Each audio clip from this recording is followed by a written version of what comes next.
2NURFM.com, a broadcast service of the University of Newcastle. Yes, and I'm pleased to be joined today by the University of Newcastle Pro-Vice-Chancellor of the Faculty of Education and Arts.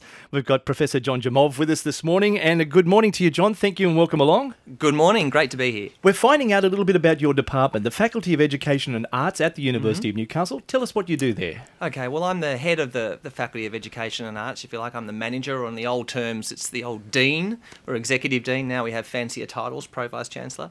But it's basically managing the affairs of the staff and all the degree programs and the research programs that we run there. More or less like a large umbrella, you look after a lot of different areas, don't you? Yeah, we do. And like we're the largest faculty in the university, so we have about 10,000 students. And we offer a whole suite of programs from fine art and music. We run the wonderful conservatorium in town, to teacher education programs, you know, for our future teachers. And of course, Bachelor of Arts, Bachelor of Social Science, speech pathology and social work. John, tell us a little bit about your history and what you've been involved in over the years with your study. Yeah, my background's actually as a sociologist, so my broad field of interest really is the social determinants of health, the sort of social factors of how we live and work and how that impacts on our health and how changing our living and working conditions can actually improve our health. And more recently I've got into areas of sort of studying food and alcohol habits, from studying alcohol consumption amongst university students to more recently an industry-focused research project that we're just kicking off here in the Hunter Valley, in fact, which is working with a couple of historians looking at the sort of a social history of the development of the wine industry in the Hunter Valley. What else will you be researching with that study? Well, look, this is fascinating because a lot of people don't realise that the Hunter Valley is actually the longest continuously producing wine district in the country. Most people think it's Barossa, but no, in fact, we've been quite privileged by not being affected by bad infestations of various degrees that have meant that our vines have continued through producing wines. And so there's a wonderful long history that is really yet to be accurately captured. So we're going to be interviewing some of the wine families that date back generations. We're going to be identifying historic sites and artefacts, and we're going to be going through a lot of the historical records that have been kept over the years. And not only will that produce some academic research, but it'll produce a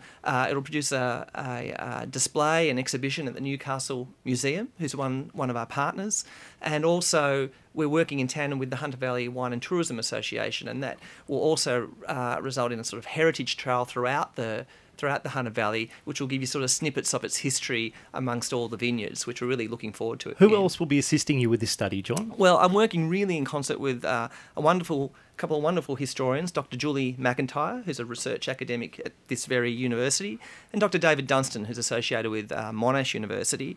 And we also have a number of other sort of researchers that we're involved in both nationally in the project and internationally. So, for example, James Simpson, who's a professor at University of Madrid, who's giving us a bit more of that international perspective of how Hunter wine started to travel across the globe, but also how the rest of the globe influenced the development of wine in Australia more broadly. John, the Wine Studies Research Network, what will that mean for our area and for our university? Look, I think it adds a really interesting chapter to the Australian story.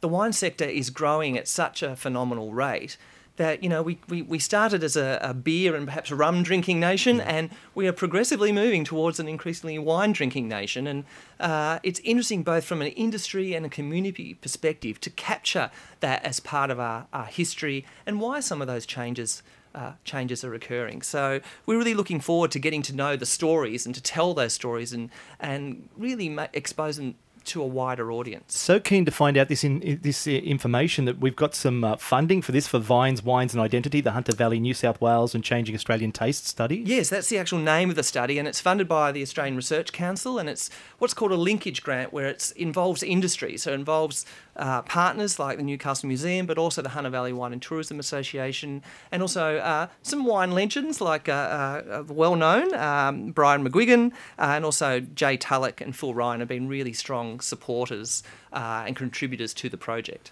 Tell us a little bit. You've published 18 books in your career. Can you tell us what they concentrate on? Oh, look, a range, mostly reflecting sort of my sort of social determinants of health and food habits, really. So they've been the areas that I focused on. But more recently, some of the research that's been published has been looking at alternative food movements and what's broadly called ethical consumption. So we've looked at things like the slow food movement in Australia particularly, which originated in Italy, but it's a worldwide phenomenon. And so we're really interested about what are the influences on people that might be persuaded to adopt a slow food lifestyle, and what are their experiences, but also what attracts them to adopting so-called ethical forms of consumption.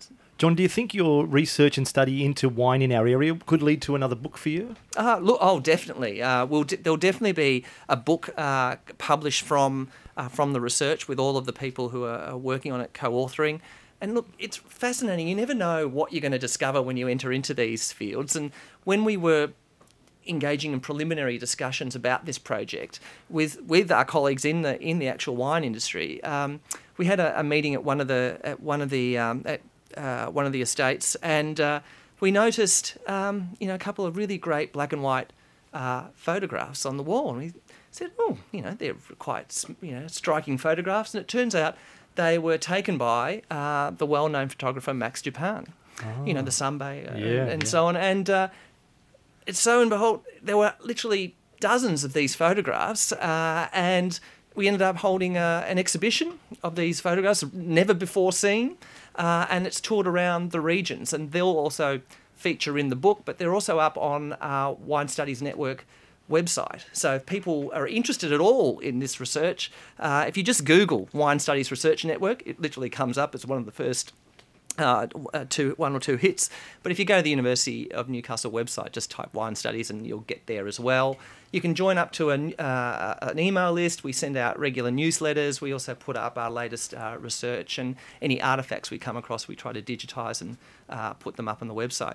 We're particularly interested in anyone who's has a history of working in the vineyards, whose families or friends may have some history there, that we'd like to hear their stories, and they can contact us through that website. Isn't that great? So we can find out more details. Where do we go to for that again? Again, if you just type in the Wine Studies Research Network into Google, or just go to the University of Newcastle website and type in Wine Studies, you'll find the page, no problem. It's been a pleasure talking to you. There's so much more we could talk to you about. We hope you will come back again and be another guest for us soon. Oh, absolutely. It'd be a pleasure. We look forward to it.